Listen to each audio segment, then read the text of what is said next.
Hey friends, so I'm thinking this morning about this experience that so many folks I interact with have, and that I myself come across often.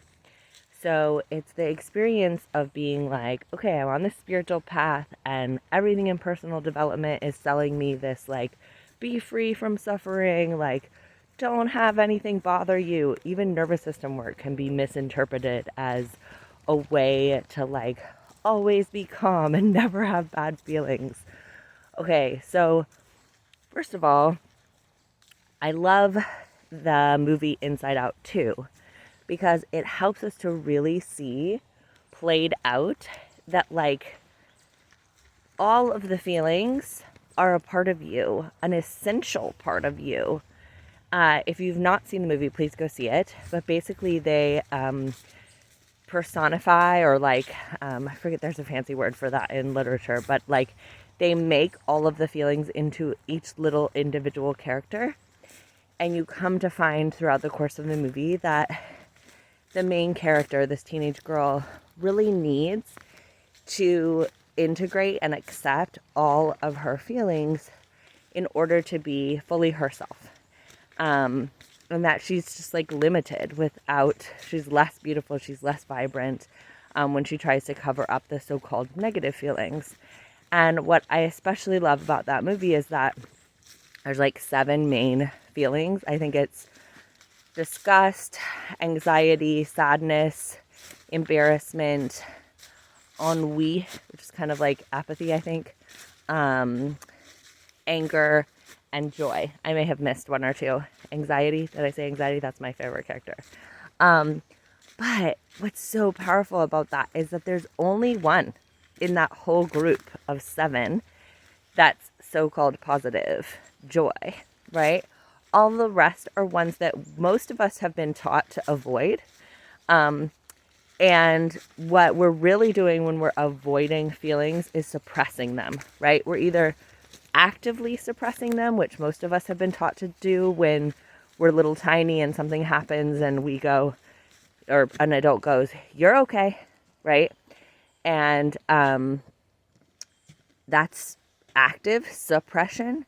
And many of us have also been modeled and then picked up and began to do ourselves when we're little, repression, which is subconscious. And that's where it's like, I'm just not even acknowledging it. It's buried so down deep, I don't even know I'm burying it, right? So both suppression and repression are temporary, right? Inevitably, those feelings, just like in the Inside Out movie, are going to come back out in the way of expression, okay? In the movie, it's like they put all the bad memories in this one area in the back of her mind, and they're like marbles, and eventually they like explode and overflow, and it's like a tsunami of bad feelings.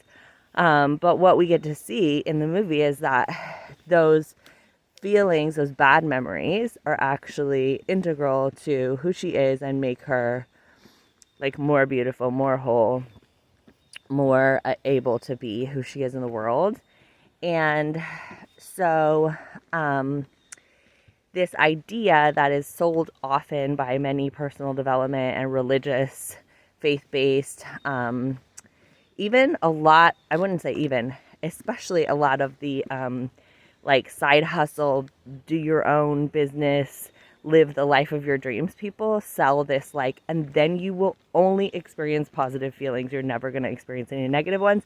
And if you're experiencing any negative ones, it's your fault, because law of attraction and positive thinking and these kind of things. And so it can feel really hard to, I've got this little dog up on this little bridge, and he just looks at the water, and I'm like, do not jump in. That would be catastrophic. Not catastrophic, but we'd both plunge into very cold water. um, so, so what was I saying? Yes, so we're being sold constantly this idea that, like, if you're doing it right, you won't feel anything stressful. And if you are feeling something stressful, then you're doing it wrong, and you should quickly fix that through spiritual or psychological means, right? And I work with people all day, and I'm always encouraging them, like, this is a stressful situation.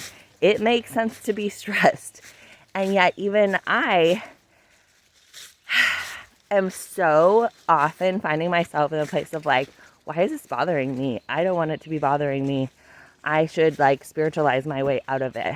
And I even, I think most everybody who watches this is connected with Jessa Reed. And I was going through a thing recently that was like, it just, every time it happens and it happens consistently, I just feel like, blech, for a couple days. And it was bumming me out. And I reached out to Jessa for a session, and she was just like, yeah, that's a bummer. Like, it should bum you out. She didn't say that exactly, but she was basically validating, like, if it's a stressful situation, it makes sense to be stressed.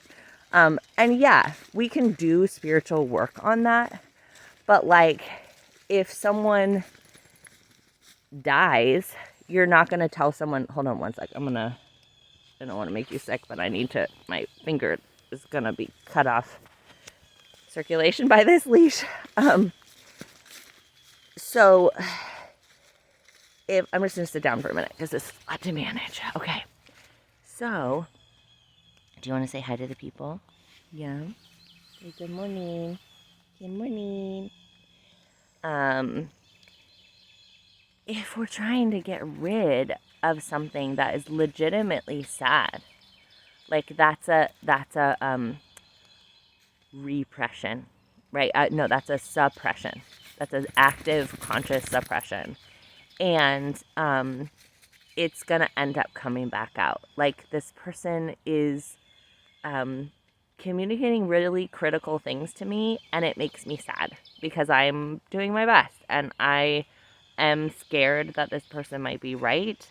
And on like a deep level, like on the intellectual level, and even mostly in my heart, I'm like, no, I feel okay about being an imperfect person. But there's something, an inner part of me that's really scared that maybe I am a so-called bad person and that maybe something bad will happen to me as a result. I'll be punished or whatever. This fear of being wrong. And I also have a part of me that's like, you're not allowed to judge me. It's bad if you judge me, even though I'm judging the judging, right? And so Jessa reminded me that, like, I need to feel the feelings, which is our least favorite thing, right? And it's like, how long do I feel the feelings? And part of feeling the feelings is expression, right? And then the next level, so there's repression, which is subconscious.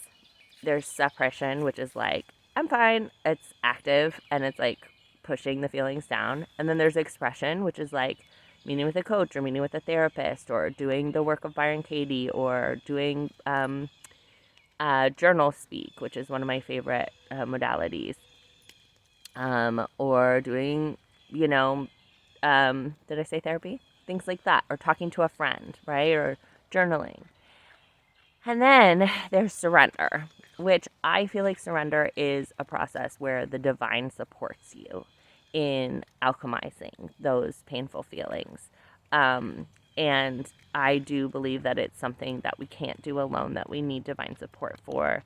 And it's something that comes through grace. And I have struggled to actively surrender. Like when I want to surrender, it still means I want something and I'm desiring a certain outcome, which means I'm trying to control those feelings still.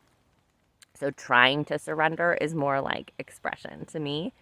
But when I'm able to, and that's what I wanted to share today, when I'm able to describe what's going on in my body, that does facilitate for me a short term, or like, not a short term, but like a contribution towards the possibility of surrender. So when I'm in a painful moment, if I'm able to go into my body and say, where am I feeling something that's yucky or uncomfortable or tension. And I'm able to start saying, what color is it? What shape is it? What texture is it? What temperature is it? It creates this little bit of a separation between me and the feeling, which is what is so painful about feelings. Like a feeling creates 1,000 thoughts, I heard Quasi Joe here say. Um, and it's true. Like the feeling is just one thing, and then you can have like 1,000 thoughts and be in a spiral forever about thoughts, right? But when we describe it, we are not it. And that little bit of space of being the observer of it brings some relief for me. And I do feel that it's a contribution towards the ultimate like surrendering of it. And opens the door for that surrender process to be possible through something like self-inquiry. Hold on, you're all tangled up again. Yeah, are you all tangled up? Good job. Um, so, uh, the describing I find to be really powerful. So I have a body dialogue worksheet on my website that's free for downloading. So you can check that out. And I'll put my website in the description. And it basically walks you through those questions like, what color are you? What shape are you? What texture are you? And eventually you can get to the what do you want to tell me? And that's more of an active process, but just the describing does something really beautiful and brings some relief in a way that's not trying to control or eliminate the feelings. So I love you very much. I'll talk to you soon.